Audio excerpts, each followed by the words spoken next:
everyday thing. It's an everyday thing. It's an everyday thing when you let your nuts hang. Cuba has fallen. That's the news that I am delivering to you today. It has been 15 days since the blockade had begun, where all oil for the oil-dependent nation has been blocked. And though the Cuban government has tried to ration that as long as they can, the fact is they've just timed out. They've ran out of oil. So what we're watching right now is a complete collapse of the Cuban national energy grid. There are pockets of generated power for military bases and bunkers, compounds like that don't help the people. For 95% of the population, over 11 million people are now without power, and that power is not coming back on. Our focus on this series has really been to highlight what's going on for the Cuban people as themselves, not just the melodrama that's playing between the Cuban government and the American administration. And over the past 15 days, the Cuban people have been living through what is essentially an apocalyptic scenario, but only kind of on the precipice. As of today, it goes full-blown apocalyptic in Cuba. We're no longer tracking blackout hours. We're now going to start tracking the survival metrics, water access, food spoilage, and of course, cholera outbreaks. This, of course, is because with the massive energy grid failing, sewage system sanitation processes have also shut down. So all throughout the country, there is sewage overflowing on the streets. That means that disease is essentially spreading. With no available clean water to 90% of the population right now, that means that the only sources of water that they have, especially without the ability to purify that water or boil it, what you're going to see is massive waves of disease hit over the next couple weeks, because these takes time to incubate. It's going to run through the population of 11 million people in a country 90 miles south of Florida. Now, there was an announcement by the Russians 2 days ago that they were going to be sending humanitarian aid in the form of fuel to Cuba, but yesterday, Russian state-flagged tanker Academic Passion declaring its cargo humanitarian fuel was actually stopped 12 miles outside of Cuba and boarded by U.S. forces. So as far as anyone breaking the blockade, it looks like there is a kinetic stalemate that's happening right now. But what does that tell the Cuban people is that there's no help coming. There's no oil coming. But because yesterday of a massive fire in the most important oil refinery in Havana, even if oil did come in at this point, say a negotiation was made between the Trump administration and the Castro government in Cuba, the fact is there'd be no way to process any kind of oil. So there's nothing that the people of Cuba can do right now. They've been reliant on a failing infrastructure for too long. And now that it's shut down and the only way to process oil for fuel, at least the fuel that people use, there's no way out of this. There's no way out of this. A state-run internet and cell service has essentially gone down. The only way of having any kind of communication in Cuba right now is through amateur ham radio operators and whoever was able to smuggle in satellite phones before the blockade actually happened. Now, the U.S. victory of enforcing this blockade has really come at a massive diplomatic cost at a time where diplomatic tensions across the world right now are incredibly fractured. The only support from another nation that the U.S. has had on its actions in Cuba has been Israel. And with Cuba looking like it's going to be America's Gaza in the Western Hemisphere, I doubt there's going to be any support coming from anyone else. Now, the UK has remained silent, but France and Spain have issued statements stating their grave concern. But the UN Security Council meeting is calling to condemn the U.S. actions because it's leading to a mass starvation of people. Now, be assured that if that's what this leads to, which it most assuredly will at this point, because even if you bring in food, there's no way to cook it. Even if you bring in oil, there's no way to process it. This would be the largest humanitarian crisis that is now happening here in living history on the Western Hemisphere. And it's caused by the American government, the American military, and the Western alliance is completely fracturing over the morality of this siege. So to summarize this all kind of on day 15, the countdown is officially over. The national energy grid is down. The island of Cuba has gone dark. The escape routes are closed, and the superpowers are in a kinetic standoff at sea. This is not a good place for Cuban people to be. And there is essentially nothing going on American mainstream media when it comes to coverage of this. And I think that that's on purpose. It was easy to seal off Cuba. And it's easy to make sure that nothing's coming out of Cuba. And you are seeing videos all throughout Latin America, all throughout Central and South America about what's going on in Cuba. It's just not in America. You're seeing it in Canada, not in America. This is a media blackout that's being done by our mainstream media. We're the only voices that are talking about what's happening in Cuba to the Cuban people. They don't care about the government. I don't care about whether they're communist, anything like that. I care about people. And the fact that we, as Americans, by our silence, are condoning 11 million people being thrown into an apocalyptic scenario where they're deprived of food, of water, of healthcare, where children are becoming casualties, where the elderly are becoming casualties, anyone with chronic illness are becoming casualties, and soon the young and the healthy will also become casualties as disease runs through the population. Now, what to do, everyday people, man? It's your boy PJ. Today we back with Everyday Politics. This is something serious that's really going on in the country. We're evolving our nation's politics and its administration.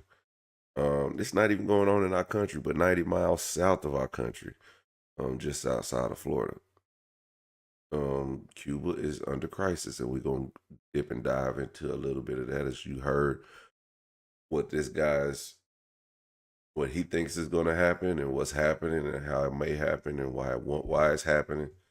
Let's dip into more local news sources with this information. Rubbish on the streets, bikes to get around, power only by torchlight. This, the state of Cuba, desperately running out of oil supplies because it's reliant on Venezuela for fuel, and the US blocking imports of oil from there threatens to grind this island to a halt. The problem is everywhere to be seen in Havana, and this now a threat to public health. No fuel to power the rubbish trucks. Now it's serious, critical, very critical.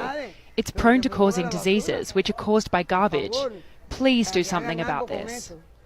And no fuel for homes, schools, hospitals, causing blackouts for much of the day. Cuba's iconic 1950s cars replaced by these electric bikes, the only way to get around in a country being choked off from its supplies. Life in Cuba has become almost unrecognisable for the Caribbean island, which usually attracts millions of tourists a year. I used to be a driver. I used to drive an El Medron, and I worked every day, but because of the gasoline and oil situation, we've had to take this alternative, find a tricycle to keep moving the population. There's no other way. Cuba's communist ideology has put it at odds with the world's biggest superpower for years. It's now stuck between accepting White House demands or facing a crisis that could snowball into catastrophe for citizens. Trump says it needs to make a deal or face the consequences, seeing a potential chance for a Cuban government to fall. Cuba is right now a failed nation. They don't even have jet fuel to get for airplanes to take off. They're clogging up their runway. We're talking to Cuba right now, and Marco Rubio talking to Cuba right now, and they should absolutely make a deal because it's really a humanitarian threat. That's crazy because they're being forced into a humanitarian threat, which if we say their infrastructure is bad, but blocking them from receiving oil and receiving the things that they need to prosper, to continue as a country, unless they agree with Donald Trump, of course. Unless they agree with that, then that country will suffer the consequences of not coming to a deal. I don't know how y'all think about it. What y'all think about that? That sounds kind of crazy, right? America is a region split at the moment, traditional alliances bending under the pressure of US involvement. These were much needed supplies from Mexico being shipped in last week. But its government now halting shipments after the US threatened tariffs against countries that send supplies to Cuba. But not everyone there agrees with the Scheinbaum administration, with demos against what some Mexicans say is economic suffocation for Cubans, and Chile's far-right president-elect saying it won't be lending Cuba a hand either. I do not agree with giving direct economic aid to a government that has imposed a dictatorship for more than 60 years and has left the Cuban people in a very deprived, inhumane situation. Russian tourists at the airport in Havana being repatriated, but while an inconvenience for its holiday makers, this is potentially an opportunity for Russia itself, because Cuba now needs oil, and badly. Russia could be the one to provide it. With the US-Cuba relationship strained for decades, Secretary of State Marco Rubio, the son of Cuban immigrants, is seen to be ramping that up further, accused of a personal agenda or even a lifelong dream to exact regime change. Rubio, for his part, defending the aggressive stance to Bloomberg. The fundamental problem Cuba has is it has no economy, and the people who are in charge of that country, in control of that country, they don't know how to improve the everyday life of their people without giving up power over sectors that they control. They want to control everything. They don't want the people of Cuba to control anything. The result for Cubans is a dark uncertainty with no surety of what's next or confirmation as to where help will come from, if at all. I'm on the streets of central Havana, and as you can see, the rubbish is piling up behind me. For a workday, there are also very few cars on the roads, and that's because, quite simply, there's not enough fuel to go round. The city has stopped sending out its garbage trucks to pick up the rubbish, and most of the cars circulating on the roads are electric. Cubans are beginning to adapt to this fuel blockade, but for some, that means resorting to cooking with firewood. Todos los días lo mismo, la misma hambre, la misma miseria, el mismo churro, el mismo todo. Casi todo el mundo está cocinando con leña. The question many are asking is, what does Donald Trump really want from Cuba? The short answer is the same as it always has been for Washington: regime change on the island. The real question is how they intend to achieve that. 10 years ago for Barack Obama, it was through charm and diplomacy. Today for Donald Trump, it is through cutting off the island's energy supply. And in these dire circumstances, getting petrol for your car can take days or even weeks. Yeah, I thought we had a damn deal with Cuba, and that's how we were able to visit Cuba, because it was like 50 years people couldn't go to Cuba, and I think Tupac's auntie lived in Cuba because she had bombed some federal agents or something like that and went over there to Cuba, and she was able to live over there. And Cuba wouldn't turn her over. And that's another thing, is people who have fled to Cuba to escape the U.S. and people have fled. So people have fled, escaped to Cuba to escape the U.S. And people have fled Cuba to the U.S. to get away from Cuba. And that's how we got what's his name, Pitbull. But the thing is, I mean, it's just like war. And basically, this is what China wanted with Taiwan. But you know what? America stepped in. When China wanted to take over Taiwan, America stepped in. This is the same thing. Cuba is America's Taiwan. And as people are trying to step in, America is pushing back. And eventually, that's not going to work. Eventually, somebody's going to say, look, you can't, especially Russia. Russia is going to tell them, you can't push us around. And that's bad. When you get to pushing around smaller countries, they pushed around Venezuela, they pushed around Cuba, they're pushing around Denmark or Greenland. They're just pushing around these people who have nothing. It's the administration, but we know But it's just terrible. It's terrible. It's inhumane. But it's not like he's putting his kids in danger. It's not like he's putting his family in danger. I'm sure none of his kids will has signed up for the military to defend this country. Our kids are. Our families' lives are being put in this mix, not his. So I want y'all to think about that. Well, y'all get to shooting off at the mouth. The Cuban government is talking with us, and they're in a big deal of trouble, as you know. They have no money, they have no anything right now, but they're talking with us, and maybe we'll have a friendly takeover of Cuba.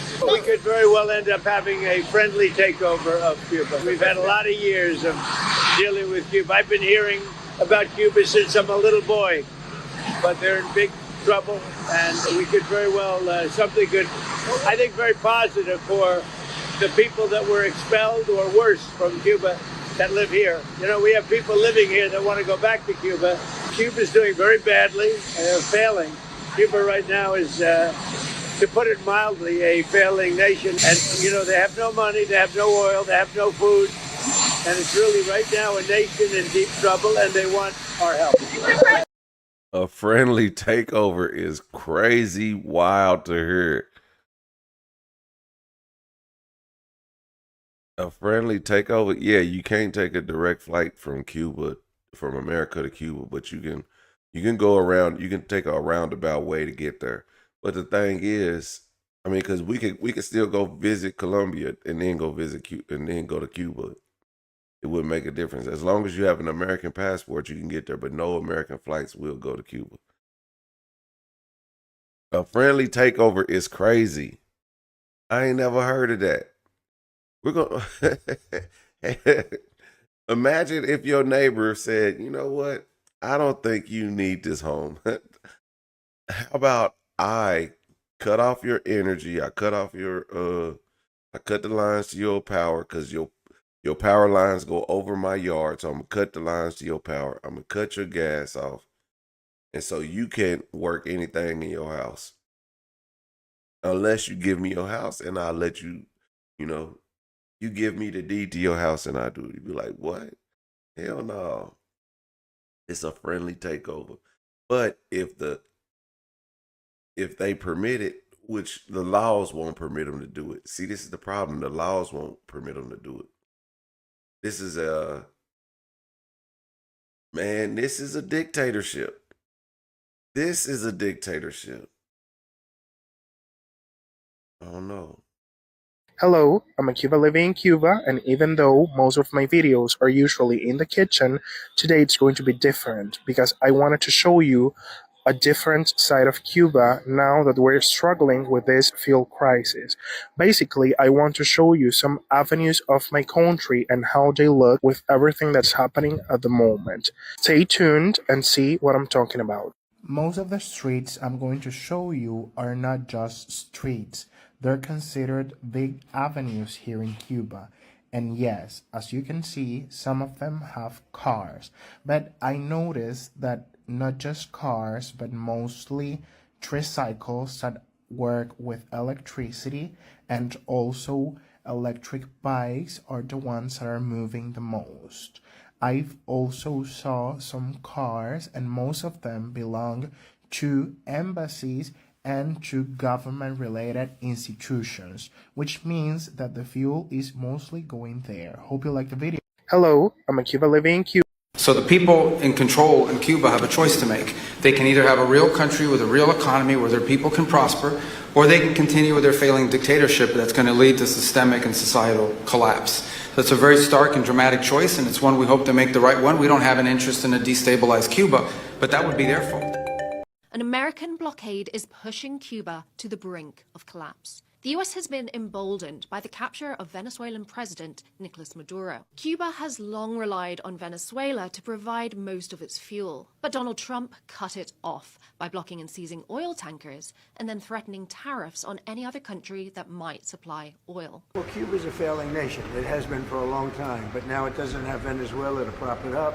The island's 11 million people are now facing rolling blackouts and food shortages. State companies are cutting to a 4-day work week, and school days are being shortened as fuel is prioritised for essential services like health and food production. Even Havana Airport says it's running out of jet fuel. And that's panicked several Canadian airlines into cancelling all flights to the island, issuing a warning to tourists, and even flying empty planes to bring back thousands of people already there. Of course, Cuba has long been considered a US foe, and relations have worsened in recent years despite a brief period of normalization under Obama. Now the United Nations is sounding the alarm, saying the humanitarian situation in Cuba will worsen and could even collapse without oil. While decades of US sanctions against Cuba have crippled its economy, experts also point to state mismanagement and restrictions on the private sector. But the US seems now more intent on isolating the country, strangling its economy and plunging it further into crisis. Yeah, I don't know if y'all realize how serious this is.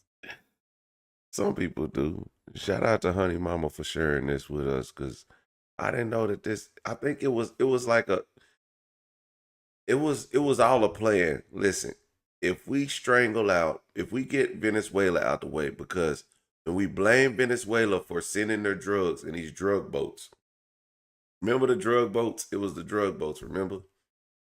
And they needed a leadership change, so they got him out of here. They kidnapped him. They got him out of there. He's in America, probably Guantanamo Bay or somewhere restricted. We haven't heard a word from him in months. And also, so they got him out of there, the Venezuela man.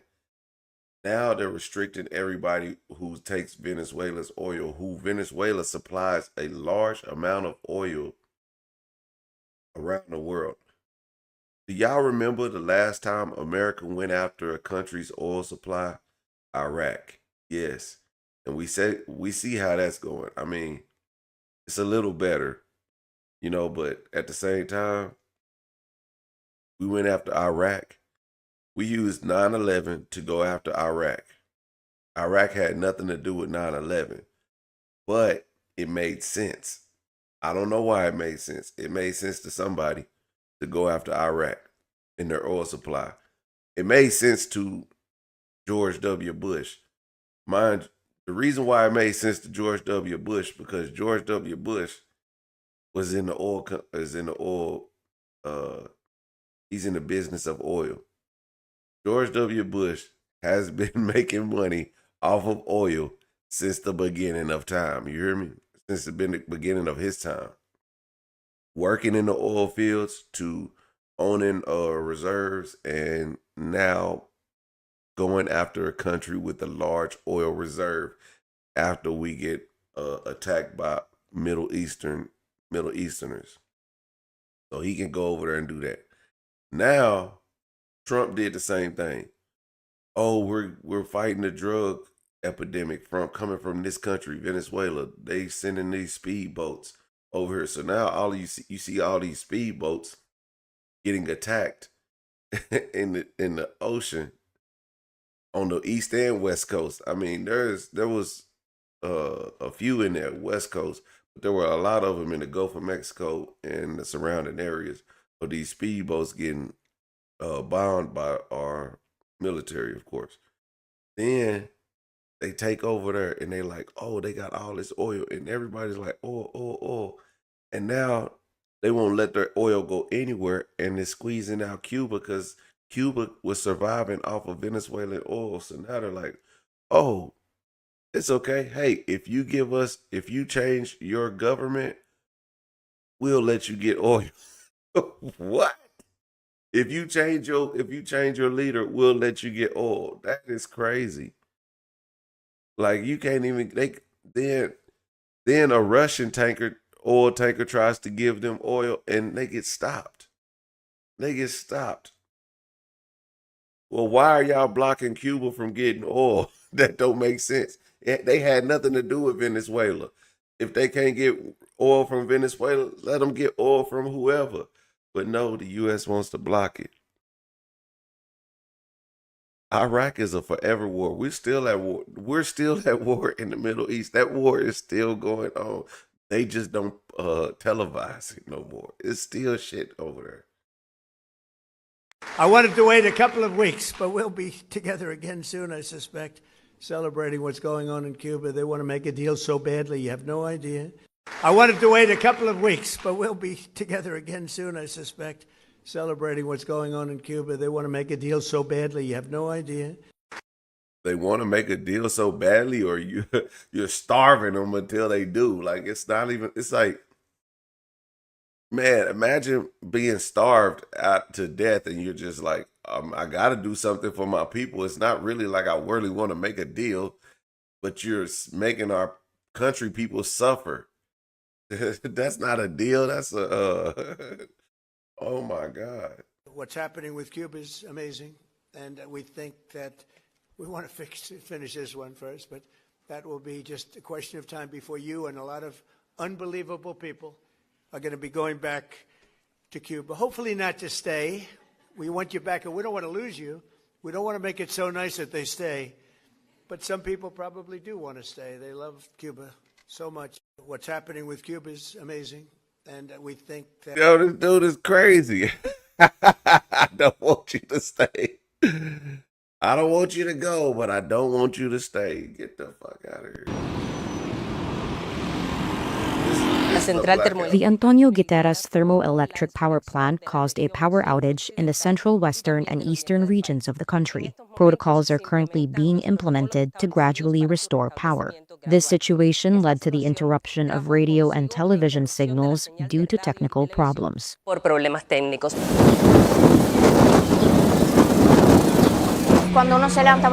This whole issue of scheduled blackouts. When you get up in the morning, there is no power. You go to work, you go to school, you come back, and there is no power. With the collapse of the electrical power system, half the people, or the entire population, are without power and without connection. We are cut off. We don't know what the news is, because we can't turn on the TV, and so on. 2 weeks since a certain country initiated a total oil blockade to Cuba. 2 weeks. And they have had no oil that has been brought in. And now they are out. They rationed, they shared, they cut out non-essentials, but it's gone now. And 11 million people are without power, and there is no end in sight. Think about what that means. 11 million people in the dark. 11 million people who have no ability to preserve their food. What does that mean for food insecurities, for spread of disease, for people who need medical care? I saw a video of a doctor from Cuba this morning that treats pediatric cancer patients, and he said absolutely. He has patients that are exiting this world sooner than they would have to because they are no longer able to give them the treatment that they need. This has been a goal of that country that initiated the blockade for a long time. They've been trying to undermine Cuba for a long time so that Cuba would fall and that country could swoop in and take over the pieces. The situation in Cuba is increasingly dramatic. A country that depends on fuel imports, produces about 40,000 barrels a day, but needs about 100,000. And since the U.S. decision to topple Maduro in Venezuela in early January, the United States government has withheld fuel imports that Cuba received from Venezuela. It has also put pressure on other countries that had sent fuel to Cuba, like Mexico, and that has created an energy crisis, a fuel shortage in Cuba, which has an economy which is highly dependent on oil, a very antiquated Soviet-style infrastructure. This crisis now is likely the worst in decades because right now there's no international partner like the Soviet Union, for example, during the Cold War or Venezuela over the past decades to provide economic support. A lot of people say this time is different, but it's important to point out that a lot of people also said in the 1990s, after the collapse of the Soviet Union, that this time was different and that the regime would likely collapse. We have to be careful not to make predictions about a scenario which remains opaque because the regime doesn't face an opposition that's ready to take over, it's not necessarily a scenario of regime collapse in the face of economic collapse, but you may have a government that holds on to power despite a very difficult economic situation. So I think we're still in a very uncertain scenario here.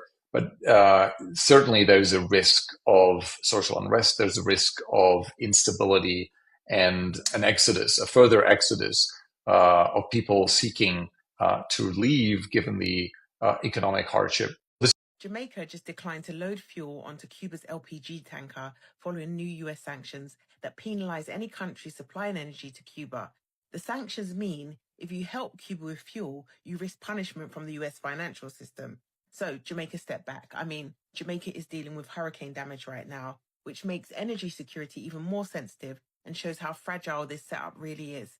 Makes you question the timing also anyway. Right? Here's why this matters. Cuba has already warned it is running low on crude. That affects planes, electricity, hospitals, and basic transport. Mexico has stepped in to help, but across the Caribbean, support has gone quiet. And this is where history matters, right? Because for decades, Cuba supported the region through doctors, disaster response, training, and technical support when small islands couldn't afford it. Jamaica relied on Cuban doctors for years, especially in rural areas, and thousands of Jamaicans were trained in Cuba when the system needed them. Now, guys, let's be clear. This is not about pretending Cuba is perfect, all right? We'll put that to the side. Cuba has internal constraints, but sanctions are not about reform. They're about leverage. After the revolution, Cuba nationalized land and industries owned by US interests and was met with long-term economic isolation. Cuba and Haiti are two of the only nations in the region to truly win freedom through revolution, and both have paid for it, seriously. And if that feels distant, look at Burkina Faso today. Reduce foreign military influence, reclaim resources, face pressure and sanctions, same pattern in different regions. Here's the risk, guys. Caribbean governments are calculating access to US banks, dollar clearing, tourism flows, credit lines, and trade preferences. Over 90% of the Caribbean energy is imported, which means pressure travels fast. Countries that help Cuba risk secondary sanctions, restricted access to US banks, higher borrowing costs, and quiet pressure on tourism and credit. These are the same constraints that are already being discussed quietly in policy circles, even if they never reach the headlines. And the lesson from that risk is long-term, right? As long as the Caribbean depends on imported fuel, pressure will always work. As long as they depend on the US dollar, pressure will always work. Venezuela oil kept Cuba afloat for years, but once pressure and production collapsed, that lifeline disappeared. So the strategy is simple, right? Short-term, quiet fuel swaps and port access to keep systems running. Medium-term, maybe CARICOM, coordinated fuel storage and joint procurement, so risk is shared. Long-term, transitioning into energy systems that cannot be switched off externally.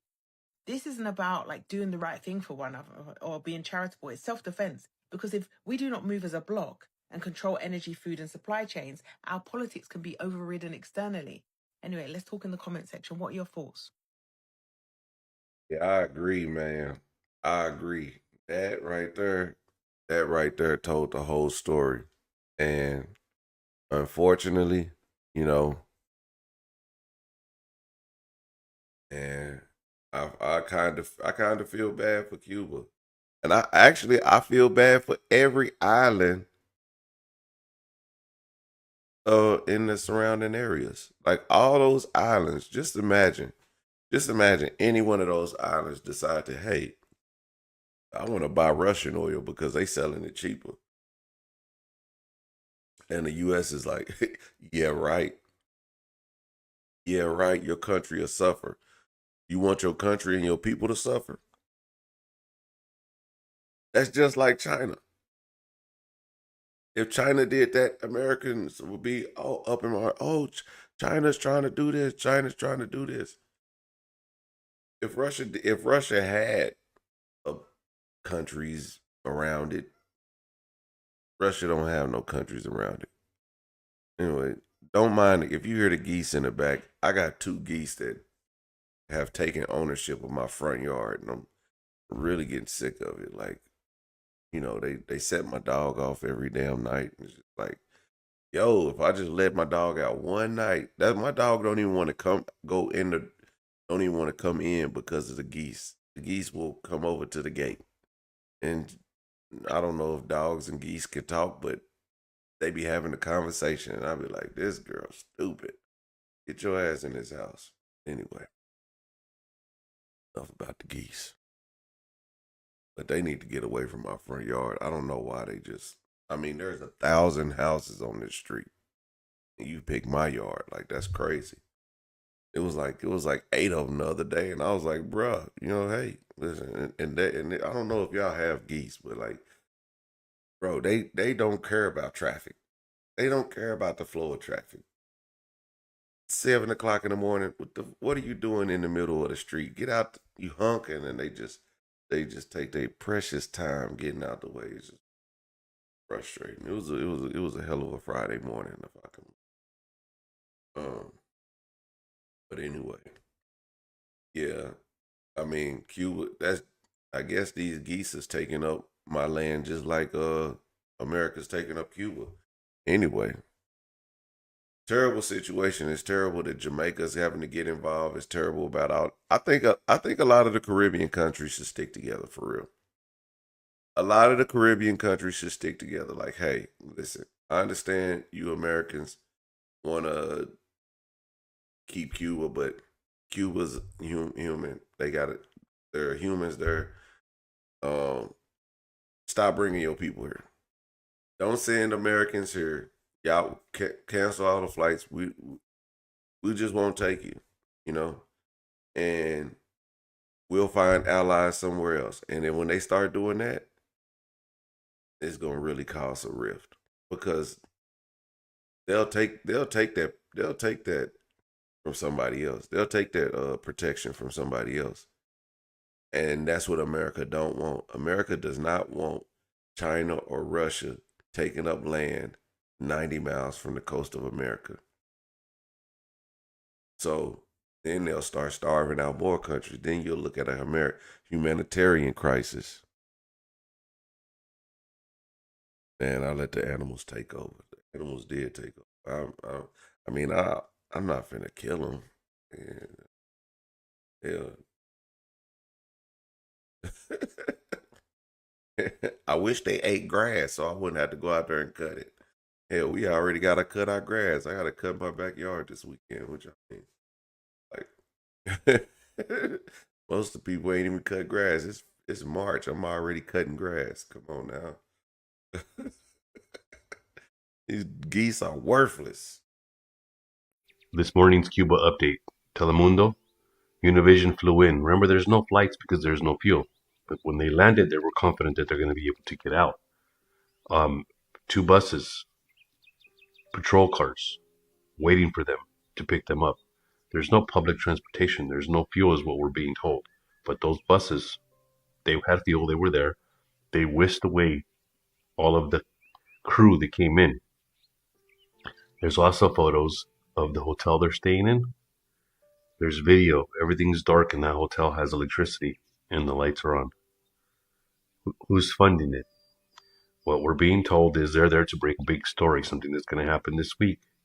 And it's being fueled and funded by the U.S., which many are speculating, meaning that the narrative that gets put out to the world will be the narrative that America wants out. That's why they're there. That's why they're being allowed to be there. That's who's in control of. This morning's Cuba update. Telemundo, Univision flew in. Yeah, I believe him. Cuba has fallen. This is a fact, man. We got to save Cuba, dog. We got to save Cuba. I don't know what we're going to do, but I mean, I ain't going to go out there and protest. But I just want to bring awareness to what's going on right outside our borders. We talk about the humanitarian crisis, and, with people in America. And I don't think America really cares about Americans or the people around it or who is. It's not even America. I don't think this administration cares about. Like, put it like this. This administration was ready to overlook the Epstein files because the Dow Jones hit 50,000 points. Women and children were brutally R-word and murdered on Epstein's Island. But